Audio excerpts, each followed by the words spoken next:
ඒක තමයි ප්‍රශ්නේ බේර ගන්න ඕනේ තැන. දැන් මම හිතන විදියට තමලු මේ මගේ ප්‍රශ්නෙට උත්තරයක් දුන්නේ නැහැ. හරිද? මගේ ප්‍රශ්නේ මම ආයිත් අහන්න. හරි මම අහන ප්‍රශ්නේ මේකයි. දැන් මම අහන්නේ අර ඔයා දැන් කිව්වේ ඕගොල්ලෝ බුද්ධාගම වෙනුවෙන් පෙනී ඉන්නේ මේක පාරභෞතික නැති නිසා කියලානේ. හරිද? මම කියන්නේ ඒක ඒ උත්තරේ නලින්ද සිල්වාගේ උත්තරේ නෙමෙයි. මොකද දැන් නලින්ද සිල්වා බුද්ධාගම වෙනුවෙන් පෙනී ඉන්න මූලික ස්ථාවර දෙකක් තියෙනවා. මම ඒක තමයි පෙන්නුවේ. හරි පළවෙනි එක තමයි 1985 86 ස්ථාවරය තමයි. ඒක ඇවිල්ලා අර මේ Heraclitean metaphysics of becoming එක. සියල්ල වෙනස් වෙන පාරිශුද්ධ වෙනස් වීම කියන එක. එතකොට ඒ ස්ථාවරය ඔහුගේම ඊට පෙර පරිච්ඡේදයේ තියෙන ඥාන විභාගයත් එක්ක පරස්පරයි. එතකොට මේක විසඳන්නේ කොහොමද? නලින් සිල්වා මේක කොහොමද විසඳන්නේ? එයා විසඳන විදිය තමයි එයා කියනවා නෑ මං අර මේ ක්‍රියාවලිය අර මේ ඔක්කොම ප්‍රතික්ෂේප කරනවා. හරි මම ප්‍රතික්ෂේප කරලා ඒ වෙනුවට මං කියනවා මේ දැනුම අපි යම්කිසි සීමාවක් යටතේ තමයි කරන්නේ. මේක කරන්න දෙයක් නෑ. මේක ප්‍රතික්ෂේප කරන්න බෑ. එතකොට අන්නේ කොන්දේසිය උඩ තමයි දැන් අපි බුද්ධාගම වෙනුවෙන් පෙනී බුද්ධාගම වෙනුවෙන් පෙනී ඉන්න වෙන කිසි පදනමක් නැහැ. බුද්ධාගම ඒ කියන්නේ දැන් මොකද? දැන් මේකට බුද්ධාගම ගෑවුනේ කොහොමද? දැන් මම අහන්න ප්‍රශ්නේ ඒකයි. ඒ කියන්නේ දැන් අපි කෙනෙක් දැන් අපි හිතමු ඔන්න බෞද්ධ නොවන මිනිස්සෙක්. හරිද? එයා බුද්ධාගම දන්නෙත් නැහැ. එයා මගේ ලෝකයේ කියවනවා.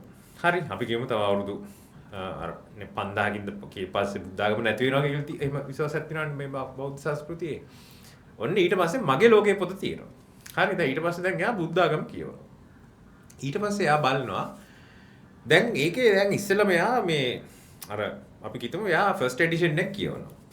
ෆස්ට් එඩිෂන් එක කියවද්දී දැන් එයාට තේරෙනවා මේ බුද්ධාගම තමයි මේ හරි එක කියලා. මොකද ඒකට අනුව එහෙම තමයි එන්නේ. අනිත්‍ය මොකද අනිත්‍ය අනාත්ම යථාර්ථයක් තියෙනවා. හරි එතකොට මේක දුකක් ඉතින් ඒ නිසා දුක හරි ඔහොම එකක් එනවා. ඊට පස්සේ එයා අපි කියමුකෝ එයාට තේරුම් ගන්න නැතුව එයා 99 මේ පෙරවදන කියවනවා. ඊට පස්සේ ඒකේ තියෙනවා නෑ දැන් අර පොයින්ට් එක වැරදි කියලා තියෙනවා කතුරුතුමා. හරි එයා කියනවා වෙනස් වීම කියන්නේ අනිත්‍ය නෙමෙයි. අනිත්‍ය එහෙම අපිට අත්දකින්න බෑ. බුද්ධාගමේ තියෙනවා මේ ට්‍රාන්සෙන්ඩන්ට් හරි අපේ දැනුම ඉක්ම වූ දැනුමට හසු නොවන මොකක් හරි නොදැනුමක් පිළිබඳ අදහසක්.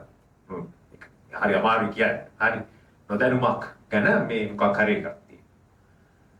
එතකොට ප්‍රශ්නයක් එනවා දැන් මේක අපි අයි පිළිගත යුතුයි. මොකද දැන් ඉස්සෙල්ලා එහෙම ප්‍රශ්නයක් එන්නේ නැහැ අපේ අනාගත පාඨකයාට. හරි.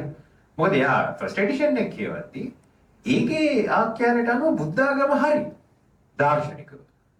දැන් ආඛ්‍යානයට අනුව බුද්ධාගමේ දාර්ශනිකව හරි කියන්නේ නැහැ අපි. මේක ට්‍රාන්සෙන්ඩන්ට්. හරි අනිත්‍ය කියන්නේ වෙනස් වීම නෙමෙයි. මොකක්ද දන්නේ අපි. හරි ත්‍රිලක්ෂණය අවබෝධ කරගත හැකි ත්‍රිලක්ෂණය අවබෝධ කර ගැනීම. හරි කොහොමද මේ කියන්නේ? හරි මේවා මම දන්නවනේ මම කියවන්න ඕනේ නැහැ. හරි එතකොට මම අහන්නේ මේ මොකද්ද කොහෙද මේකේ බුද්ධාගම දැන් මේකට අදාළත්වය මොකද්ද? ඇයි ඕගොල්ලෝ බුද්ධාගමක් මේකට පටලවා ගන්නේ? දැන් මම අහන්නේ බෞද්ධයෙක් විදියට නෙමෙයි. හොඳයි. දැන් මං උනන්දු වෙන්නේ නැහැ. තේරවාදයේ අභ්‍යන්තර සාකච්ඡා එහෙම එකක් නෙමෙයි මගේ උනන්දුව. මම අහන්නේ සංස්කරණාත්මක සාපේක්ෂතාවාදය කියන ව්‍යාපෘතියේ දෘෂ්ටි කෝණයෙන් ගත් විට ඒකේ ඇතිවෙච්ච මේ අතරමැද සංශෝධනයෙන් පසු බුද්ධාගම කියන එක අපිට දැන් ඇයි අපි දැන් බුද්ධාගම ගන්න එකට තමයි අර උත්තරේ දෙන්නේ. ඒ කියන්නේ දැනුමේ ආධිපත්‍යයක් තියෙනවා. අපිට පසු කළ යා නොහැකි සිටිජයක් තියෙනවා දැනුමේ. ඉතින් එතකොට අපිට මේ සංස්කෘතියෙන් උරුම වෙන යම් දේවල් බාර ගන්න වෙනවා. හරි. එතකොට බෞද්ධ සමාජයක ඉන්න අයට හරි බුද්ධාගම ඕකේ. එහෙම තර්කයක් තියෙනවා. හැබැයි මේක තවදුරටත් සංස්කරණාත්මක සාපේක්ෂතාවාදය කියන මේ ෆිලොසොෆිකල් ප්‍රොජෙක්ට් එකේ රෙකමෙන්ඩඩ් රිලිජන් එක වෙන්න බෑ. මොකද ඒකට අනුව අපි කියමුකෝ දැන් සංස්කරණාත්මක සාපේක්ෂතාවාදය කියවනවා කියලා ඉස්ලාම් මිනිස්සේ හරි සෞදි අරාබිය මේක අරාබ් භාෂාව ට්‍රාන්ස්ලේට් කරලා එයාට මොකක්ද දෙන්න තියෙන නිගමනය? එයාට දෙන්න තියෙන නිගමනය තමයි දැනුමේ ආධිපත්‍ය මේ පසුගල යන්න බෑ. ඉතින් ඒක නිසා වින්ඩෝන් කියන එක පිළිගන්නවා කියලා මිනිහා කොහේ හරි යන්න ඕන මම දැන් කොහෙද යන්නේ කියලා සෞදියට කොහේ හරි යයි හරි ඉතින් එතකොට මගේ ප්‍රශ්නේ මේකයි ඇයි ඔයගොල්ලෝ මේ බුද්ධාගම බදාගෙන ඉන්නේ මම අහන්නේ අර සංස්කරණාත්මක සාපේක්ෂතාවාදී දෘෂ්ටි කෝණය ඕකට තියෙන උත්තරේ පැහැදිලි. ඒ කියන්නේ ඒක මෙහෙමයි. මම දන්නේ පැහැදිලි කියන මන්නේ කියන්නේ අපි වෙනම කියන දැන් මගේ ලෝකයේ පොතේ ඒ මුල් පරිවර්තනයේ ඒ තුන්වෙනි පරිච්ඡේදය ප්‍රතික්ෂේප කරනවා. ඒ ප්‍රතික්ෂේප කිරීමෙන් ඇත්තටම බලාපොරොත්තු වෙන්නේ ඒ පරණ පොත ගහපු පරණ පොත නලින් සිල්වා මහාචාර්යතුමන්ගේ ඊට පස්සේ ඇති වුණු අදහස් වලට සාපේක්ෂව ඒකේ තියෙන නොයකඟතා ටික කපන්නේ කොහොමද කියන කෙනේ. මගේ ලෝකයේ පොත. ඒතර මගේ ලෝකයේ පොතේ පිළිගන්න බෑ. 1990 ගණන් වල මට මතක 91ද? 99 ඉන්න නලින් සිල්වා මහත්මයාට මගේ ලෝකයේ පොත අරගෙන බලුවහම ඒක තියෙනවා පිළිගන්න බැරි කෑල්ල. පිළිගන්න බැරි කෑල්ල. ඉතින් ඒස කියන්න වෙනවා සටහනක් දාලා මේක වැරදි මේක දැන් ඔහුට පොත දෙන්න හේතු තියෙනවා මොකද අර ගොඩනැගීම ඒ තරකේ ගොඩනැගීම ගැන ඒ මතය ගොඩනැගීම ගැන ඒකේ අදහසක් තියෙනවා නමුත් ඒක පිළිගන්න බැරි කොටසක් තියෙනවා. එතකොට ඒක නැවත එද්දී මේක ලියන්න වෙනවා මේක මෙතනින් එහාට මේ ටික මෙහෙම පිළිගන්න බෑ කියලා. හරි. බොහොම පැහැදිලිව ඒක අයින් කරලා පස්සේ එතකොට 90 ගණන් වල හිටපු නලින් සිල්වා මහත්මයාට අනුවත් ඒ පොත එතකොට තමන්ගේ දර්ශනයට ඒ කියන්නේ තමන් දැන්ට ඉදිරිපත් කරන මතෙට මේ මොකද ඒ අර කොටස ඉවත් කිරීමෙන් පසු නොඑකඟ නැහැ. يعني එකඟතාවය නැති පරස්පර ඒ කියන්නේ ඒකට පටහැනි කොටස් ඉවත් කරලා තියෙනවා. හැබැයි ඒකෙන් කියවෙන්නේ නැහැ ඒ වෙන විට ඔහුගේ තිබුණ මතයේ ඔහු ඉදිරිපත් කරමින් සිටි මතයේ සම්පූර්ණ නියෝජනයක් ඒ පොතෙන් එනවා කියලා. ඒක අයින් කරාට පස්සේ මගේ ලෝකේ නලින් සිල්වා මහත්මයාගේ ඔය මුල් ගණන් වල තිබුණු මොකද මතය සම්පූර්ණ වශයෙන් මගේ ලෝකේ ලියුණා නම් සංස්කරණ වලින් පසු වෙන මගේ ලෝකය ගත්තාම ඒකේ කියවෙන්නේ නැහැ ඒක සම්පූර්ණ එක. ඒතර ඒක බැලුවහම පේන්නේ මොකද අර කොටසක් කපලා දාපු අර අසම්පූර්ණ ව්‍යාපෘතිය තමයි මගේ ලෝකේ අරන් බැලුවොත් පේන්නේ. ඉතින් ඒක බැලුවහම බොහොම පැහැදිලි ඒක බැලුවහම අන්තිමට ඉතුරු වෙන්නේ කොතනින්ද දැක් කියන්න බෑ. දැක් කියන්න බෑ. ඒ කියන්නේ අපිට කියන්න බෑ මොකද්ද අන්තිමට තියෙන්නේ කියලා. ඒ නිසා අපිට කිසිම දෙයක් විශේෂයෙන් පිළිගන්න විශේෂ හේතුවක් නැහැ. ඒක තමයි මගේ ලෝකයේ එතනට එද්දි තියෙන එක. එතනින් පස්සේ ගොඩනැගීම් ගොඩක් තියෙනවා. ගොඩනැගීම් වල දැන් උදාහරණයක් විදිහට ඌ ලියන්න උත්සාහ කර පොතක් ලියන්න උන්නේ නැහැ. දැන් ඔහු අපිත් එක්ක කියපු එක තමයි මගේ ලෝකෙ දැන් ඉවරයි. දැන් ඒක එතන තියෙන එක වැරදි එක මේවා කරලා දාලා දින දැන් ඒකෙන් සම්පූර්ණ අදහස එන්නේ නැහැ.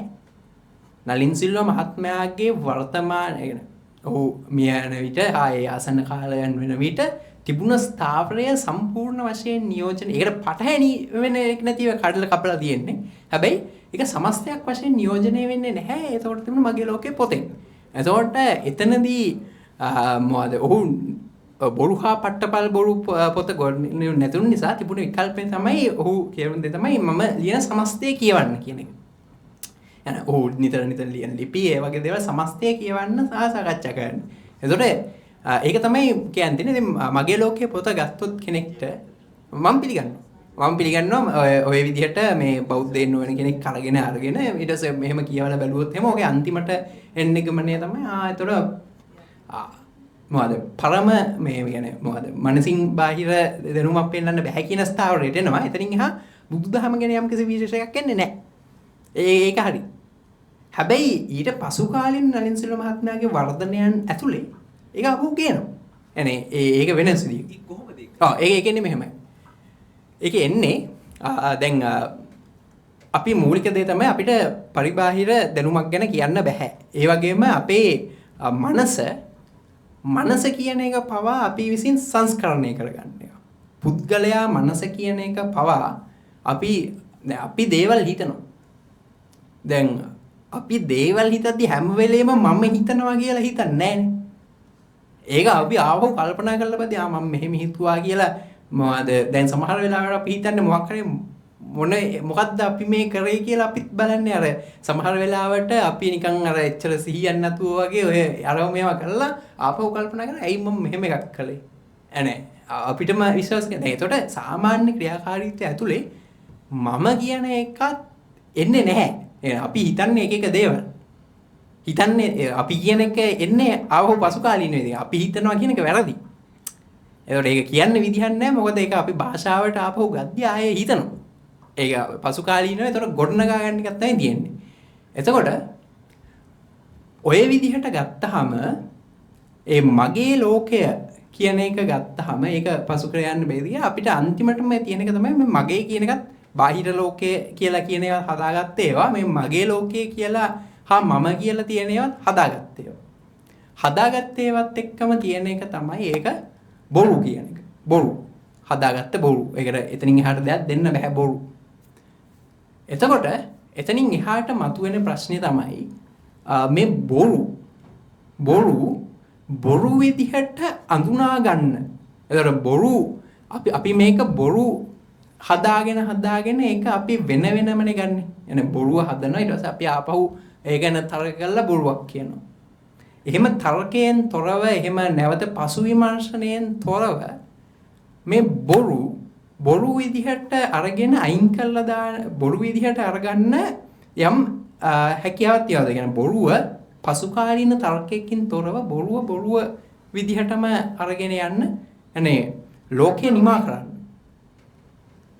බොරු විදිහට හදාගත්ත ඒවා තියෙනවා කියලා මේ අරගැනීමෙන් ලෝකෙ එන්නේ එහෙම ඒක පසුකාලීන ප්‍රතික්ෂේප කරන එක වෙන එක පරතරයකින් එන්නේ එතකොට ලෝකයා හා මම නිමා කිරන්න පුළුවන් නම් ඒ බොරු එතන යන බොරු හා පට්ටපල් බොරු වැදගත් වෙන්නේ එතකොට මේක දැන් එද්දී අපි හදාගන්න ලෝකයක් තමයි තියන්නේ හැබැයි අපි හදාගන්න අපි කියන්නත් බෑ බොරු අපි බොරු ලෝකයක් හදාගන්න. ඒතර ඒක බොරු වීම ඇතුලේ ඊට පස්සේ එන එකක් තමයි මේ බොරුව කොහොමද ඉවර කරන්නේ. එතකොට මේ බොරුව ඉවර කරන්න එළියෙන් ඇත්තක් නැහැ. හැබැයි බොරුව අපිට ඉවර කරන්න පුළුවන් බොරුව විදිහටම වෙනස් තර්කයෙන් හෝ ප්‍රකාශනයෙන් හෝ තොරව බොරුව විදිහට අරගෙන යන්න. එතකොට ඒකන යම් කෙනෙක් යම් ආකාරයක මාර්ගයක් ගේනවනම් අන්න එතකොට ඒක තමයි අපිට තියෙන යම් ආකාරයක මොකද්ද විමුක්තියක් එහෙමත් නැත්නම් ගැලවීමක් කියන්නේ. මොකද බොරු නිසා අපි දිගටම ව්‍යාවුලකටපත් වෙනවා ඒ ආධිපත්‍යයන්ට දුර වෙනවා ඊළඟට මොකද දුකටපත් වෙනවා. එතකොට මේ බොරුව හෙවත් මම හා ලෝකය නිමා කරන්නේ කොහොමද කියන එක අපිට අනුව අපේ දර්ශනය තුළ වළංගු ප්‍රශ්නයක්. ඒක වළංගු ප්‍රශ්නයක්. එතකොට දැන් අනිත් ආගම් ගත්තොත් එහෙම බහුතරයකදී වෙන ප්‍රශ්නේ තමයි ඒකට මෙටාෆිසිකල් අවසානයක් දීලා තියෙනවා. මෙටාෆිසිකල් අවසානයක් දීලා තියෙනවා. මොකද්ද? ඒ කියන්නේ මරණයෙන් පස්සේ අර එක්ක සදාතනික මොනවාද සදාතනික දෙවියන් හා ඒකාත්මික වීම එහෙම නැත්නම් මොනවාද සම්පූර්ණ මරණයෙන් පසු නැතිවීම මේ වගේ විවිධ දේවල් දීලා තියෙනවා. දැන් මෙතනදී අපිට අවශ්‍ය වෙන බොරුව විදිහට අරගෙන يعني තර්කයෙන් හෝ නැවත විමර්ශනයකින් හෝ තොරව බොරුව විදිහට ඉවර කරලා දැමීමේ යම්කිසි අවශ්‍යතාවක්. එහෙම ග්‍රහණය කර ගැනීමේ හැකියාව අපිට ප්‍රතික්ෂේප කරන්න බෑ දර්ශනයේදී. අපේ මේක ඇතුලේ අපිට කියන්න බෑ එම බොරුව විදිහටම දිගටම එන්නේ නැති වෙන්න හේතුවක් නැහැ. ඒතකොට ඒ විදිහේ ඒ හැකියාව සඳහා යම්කිසි කෙනෙක් යම් මාර්ගයක් හෝ ක්‍රියාපටිපාටියක් හෝ එහෙම කළා කියලා යම් පිරිසක් කියනවනම් එහෙම කළා. අපි මේ විදිහ එකක් කළා. ඒක කරන්න මෙහෙම මාර්ගයක් තියෙනවා මෙහෙම අපිට කරන්න පුළුවන් උත්සාහ කරන්න පුළුවන් වැඩපිළිවෙලක් තියෙනවා කියලා කියනවනම් ඒක වැඩපිළිවෙලක් පරීක්ෂා කරලා නැති වෙන්න පුළුවන් නමුත් එහෙම වැඩපිළිවෙලක් වෙනවනේ. එතකොට ඒක වළංගු හැකියාවක් කියන්නේ අපේ. එතකොට ඒක සඳහා වැඩපිළිවෙලක් එහෙම දීලා තියෙනවා අන්න ඒ විදිහේ මොකද මේ යම්කිසි අපි ඒක බුදුදහම ආගම දර්ශනයක්ද කියන එක නෙවෙයි. නමුත් බුදුදහම ඒ විදිහ එකක් යෝජනා කරනවා. හැබැයි අනිත් ආගම් ගත්තොත් එහෙම අපිට එතන ප්‍රශ්නයක් එනවා ඒ වගේදී යම් ආකාරයකට අර පාරභෞතිකයක් විශ්වාස කිරීම කියන එකට එනවා. අපේ නලින් සිල්වා මහත්මයාගේ දර්ශනය තුළ අර සාමාන්‍ය සහසම්බන්ධතාවාදීන් වගේ අපිට සිතාගත නොහැකි අපිට සිතීමෙන් තොර පිට දේවල් දැනගත නොහැකි නිසා සිතාගත නොහැකි ඕනෑම දෙයක් විය හැකියි කියලා අපි පිළිගන්නේ. ඕනෑම එතනදි පාරභෞතික තත්ත්වයන් පවා විය හැකියි කියලා එනවනේ. එහෙම පිළිගන්නේ නැහැ. හැබැයි අපි කියන්නේ මේ ඔක්කොම බොරු හා බොරුව ලෙස කෙනීම නිසා බොරුව නිමා කිරීම කියන එක අයින් කරන්න පුළුවන් කන් නෙවෙයි. එතන තමයි මේක තියෙන්නේ. ඊම කරන්නේ ඊට පස්සෙත් දැන් මම කතාව පටන් ගත්ත නිසා මේ තමලුට නේ අවස්ථාව අන්තිම එක දෙන්න ඕනේ. එතකොට තමලුගේ එකකින් පස්සේ අදහස් දැක්වීමක් ප්‍රශ්න තියෙනවා නම් අහන්න අවස්ථාවක් දෙමු.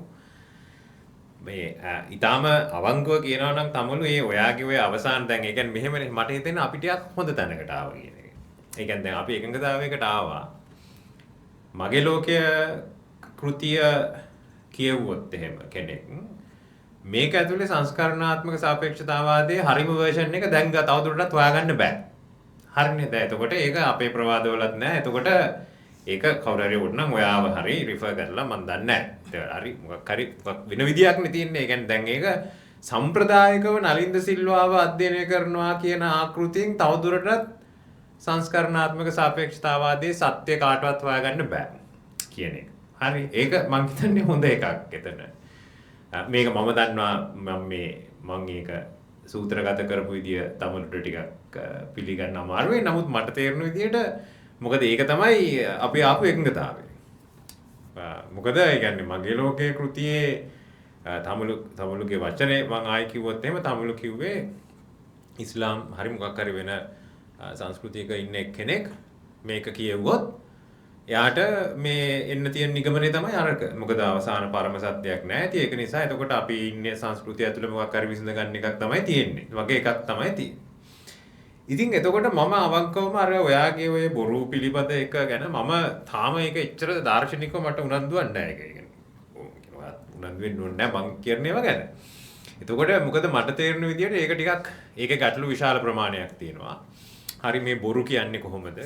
මොකද ඒ කියන්නේ අපි මේ බොරු කියන එක අපි වැලියු එකක් දෙනවා හැම දෙයකටම. ඒ කොහොමද ඒක කරන්නේ? හරි ඒ කියන්නේ අපි කියමුකෝ දැන් ඔයා ඒකේ අදහස ඒකට හේතුවක් ලෙස දැක්වේ අර සමහර වෙලාවට අපි ක්‍රියා කරනවා ඒක මම කරනවා කියලා නොදැන කියන එකනේ. ඕක මං හිතන්නේ පැහැදිලි කරන්න ඔය වගේනේ හුසල්ගේ ප්‍රපංච වේදයේ ඉඳලා මනෝ විශ්ලේෂණය දක්වා ඔය වගේ හැසිරීම් පැහැදිලි කරන්න විශාල ප්‍රමාණයක් තියෙනවා. ඕකට බුද්ධ ආගම විතරක් අවශ්‍යයි කියලා මං හිතන්නේ නැහැ. ඔයම තමයි. හරි. ඒක නිසා මේ බොරු කියන එකට වඩා මම හිතනවා තාමත් හරිද? ඒකත් ඉන්ටරෙස්ටිං. මම ඇවිල්ලා එක්තරා අතකින් මේ තරුණ නලින් වෙනුවෙන් පෙනී ඉන්නවා. හරි. ඒකට තමයි මම කියන්නේ අර විකල්ප නලින් වාදයක් වෙනුවෙන් පෙනී ඉන්නවා කියලා. හරි. මොකද ඒකත් හරිනේ. ඒ කියන්නේ දැන් අපි කියමුකෝ චින්තකයන් සම්බන්ධයෙන් ගත්තාම හරි දැන් අපි කියමු දැන් හයිඩගර් ආස කාන්ට්ගේ ක්‍රිටික් ඔෆ් පියුර් රීසන් එකේ පළවෙනි එඩිෂන් එකට. එයාට අනුව දෙවෙනි එඩිෂන් එකකින් කෙලවෙනවා. හරි කාන්ට් පාර වරද්ද ගන්න. එම් වෙන්න පුළුවන් නේ. හරි නැත්නම් ඩෙලූස්ට අනුව කවුද රසල් එක්ක පොත් ලිව්වේ වයිට්හෙඩ් හරි නෑ සෝරි වයිට්හෙඩ් නෙමෙයි බර්ග්සොන් හරිද බර්ග්සොන් එයාගේ මොකද එවලූෂන් ඇන්ඩ් කොන්ෂස්නස් පොතේ ෆස්ට් චැප්ටර් එකේ තමයි යාට ඉමනන්ට් සම්බ වෙන්නේ. එතනින් පස්සේ යාට මග හැරෙනවා. හරිද ඒක බර්ග්සොන් පිළිගන්නේ ගන්න නෑනේ මට මුල් එකේ විතරයි සත්‍ය ඇහුනේ. ඉතින් පස්සේ මට කෙලුණා කියන්නේ නෑනේ. ඒකෙන් තමයි කියවන්නේ. ඉතින් මම ඒ අනුව මම යෝජනා කරන එක තමයි මම හිතනවා නලින්ද සිල්වාගේ මගේ ලෝකයේ කෘතියේ දෙවෙනි පරිච්ඡේදය තුල තියෙනවා කියලා අපිට ඊටාම ශක්තිමත් ඥාන විභාගාත්මක ස්ථාවරයක්. ඒ ස්ථාවරය ඔය තමලු දැන් යෝජනා කරන බොරු කියන එකට වඩා දියුණු එකක්. හරි. මොකද මේ බොරු කියනවා ඒක බොරු. ඒ කියන්නේ දැන් මම කියන්නේ මේකයි. දැන් මේ අරකින් පුළුවන් අපේ දැනුම සැක කරන්න. ඒක හරි. මම පිළිගන්නවා. හරි. මොකද මගේ සියලු දැනුම පදනම් වෙනවා නම් මේ සංකල්ප සංජානන සහසම්බන්ධිතයක් මත. එතකොට ඒක මතනේ මම මේ ඔක්කොම හිතන්නේ මගේ ලෝකේ තියෙන්නේ. එතකොට මේ සියල්ල මට සැකයට යටත් කරන්න පුළුවන්. හරි මේවා තවදුරටත් අර පරණ අර්ථයෙන් correspondence theory of truth අර්ථයෙන් බාහිර ලෝකයේත් එක්ක ගැලපීලා සත්‍ය කියන්න බෑ. ඒක නිසා මේක ඇතුලේ වෙන දේවල් මට සත්‍යද අසත්‍යද කියලා එහෙම බෙදන්න බෑ. නමුත් මේක බොරු කියන්නේ එහෙම ගන්න. මේක බොරු කියන්නේ අතර මෙටෆිසිකල් ස්ථාවරයක්. හරි මේක බොරු කියන්නේ මම කියන්නේ අරක ඇතුලේ කියන්නේ මම මේක බොරුද ඇත්තද වගේ දන්නේ නැහැ. මට එහෙම දේවල් ගැන අදහසක් නැහැ. ඒක තමයි මේක තමයි දැන් මේ පරිමිතවාදය. ඒ වගේ දේවල් ගැන මට නිගමන දෙන්න බෑ. මේ මම මේ කියන එක වැරදි වෙන්න පුළුවන් නේ. චුම්බකත්වයේ පේන ඇත්තටම නලින් සිල්වාගේ එතන මම හරි එකඟයි නේ. චුම්බකත්වයේ පේන ජීවියෙක් හිටියත් මෙයාට මේ කාමරේ වෙන විදිහකට පේන්නේ. මට පේන විදිහට නෙමෙයි පේන්නේ. හරි අපේ දැනුම සීමා සහිතයි, පරිමිතයි. ඒකට මම එකඟයි.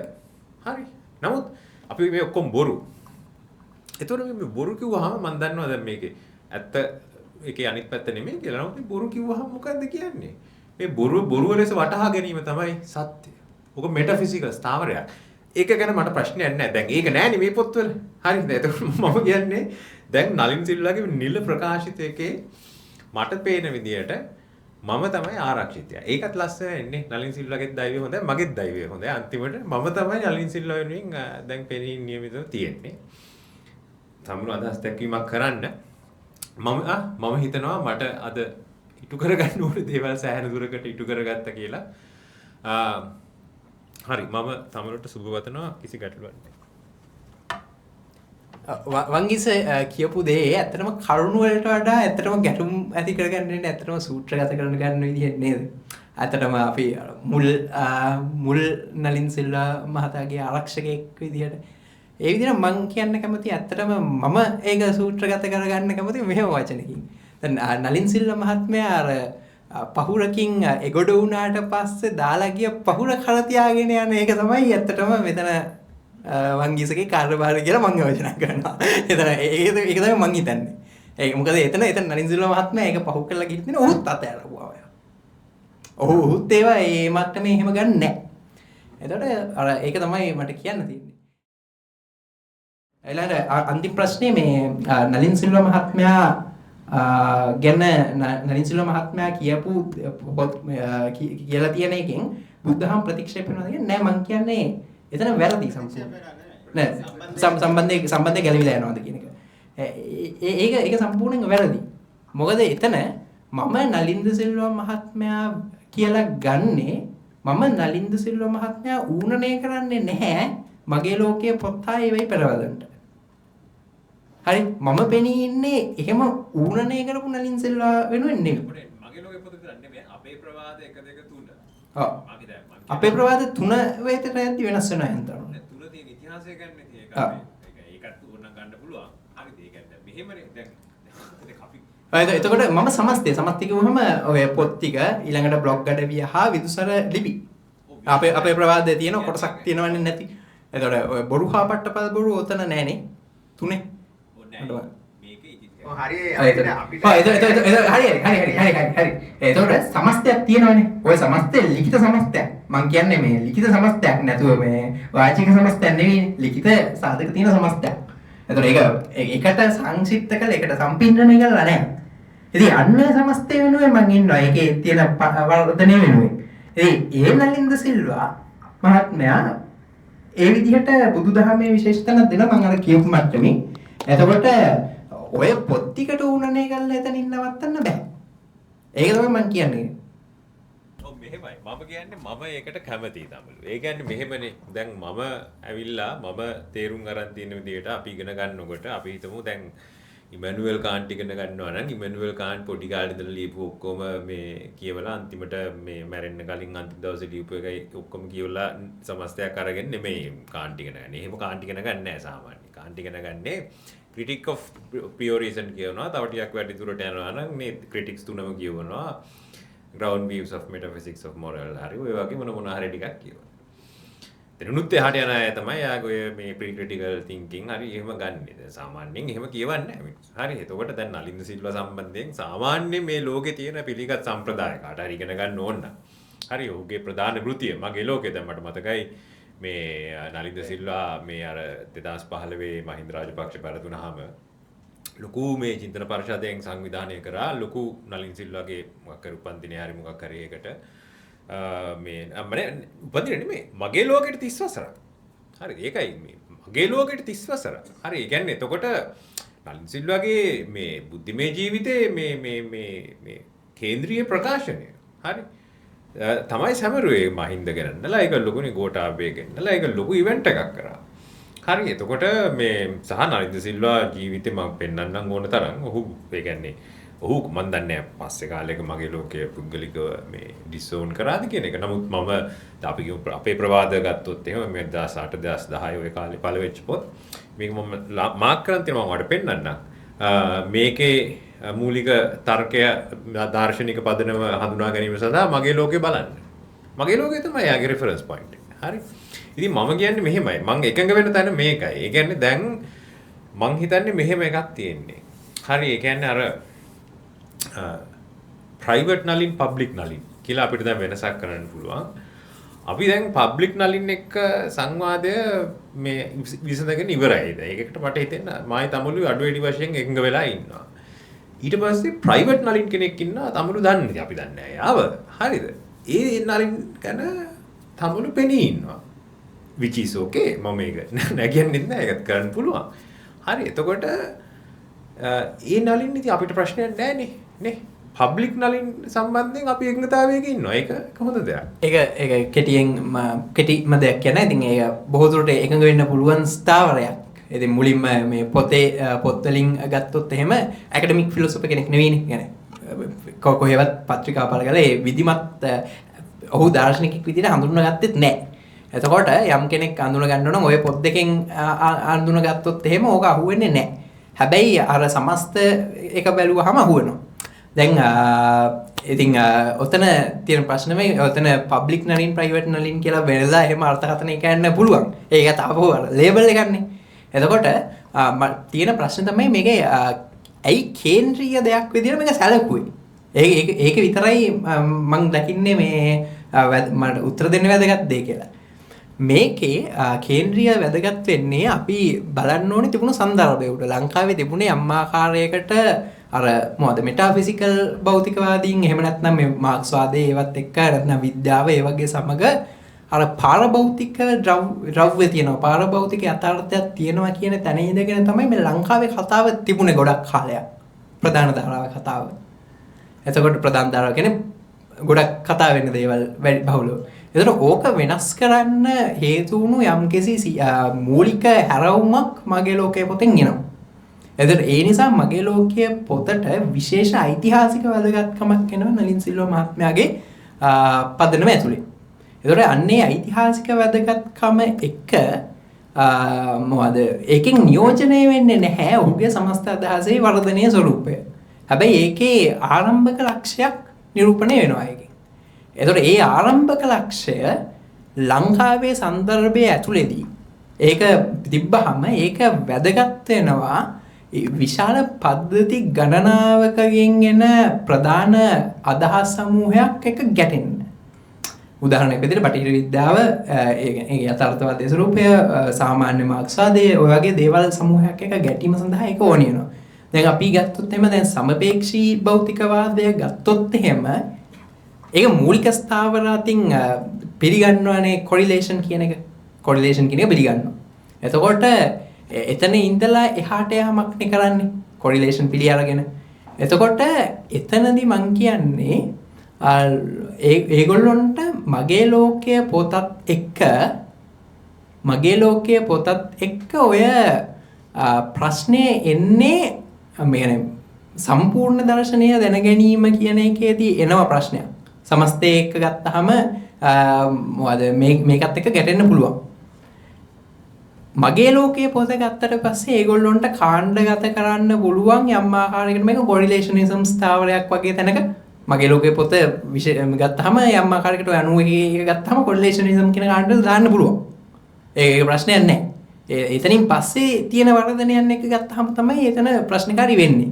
එතකොට මගේ ලෝකයේ පොතත් එක්ක සමපේක්ෂී භෞතිකවාදයාට තියෙන ප්‍රශ්නය පොත 91 වෙන තියෙන පොතත් එක්ක තියෙන ප්‍රශ්නය එච්චර වෙනසක් නැහැ සාමාන්‍ය අනිත් ලෝකයේ ඉන්න කොරිලේෂනිස්ට් වාදීන් සමග සමපේක්ෂී භෞතිකවාදයට තියෙන ප්‍රශ්නයත් එක්ක.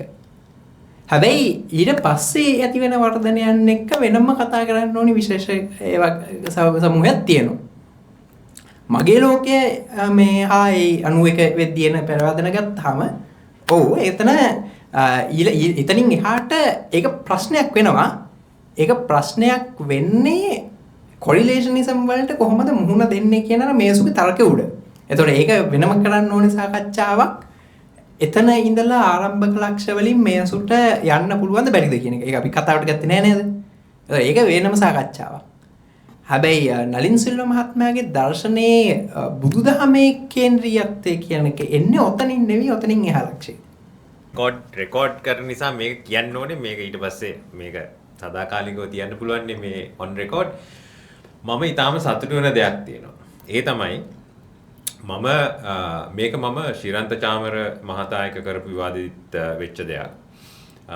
තමලු එක්ක මේ කරපු විවාදිත වෙච්ච එකක් තමයි මේගොල්ලෝ දෙන්නම යම් කිසි විදියකට තල්ලු වුණා මේ මගේ ලෝකය ඩිස්օන් කරන්න. හරිද? ඒ කියන්නේ මගේ ලෝකේ නෙමෙයි වැඩි මගේ ලෝකේ හරි අපිට තේරෙනවා ඔක හැප්පෙන්න පුළුවන් ඔයගලන්ට මේ මගේ ලෝකේ නෙමෙයි තව තියෙනවා අර මේ එහා පැත්තේ ලොකු එකක් තියෙනවා ඒකේ තමයි තියෙන්නේ කියන එක. ඒක ප්‍රශ්නයක් නෑ මං එහා පැත්තේ නෑ කියලා කියන්නේ නෑ. නමුත් එකම දේ මේකයි. අපිට වැදගත් උනේ මගේ ලෝකේනේ. හරි ලංකාවේ හැමෝම දන්නේ මගේ ලෝකේ. ඒකත් එක තමයි අපි අරගල කරේ. එතනදී මං හිතන්නේ අපි එකඟතාවයකට ඇවිල්ලා ඉන්නවා මට ඒ ඇති.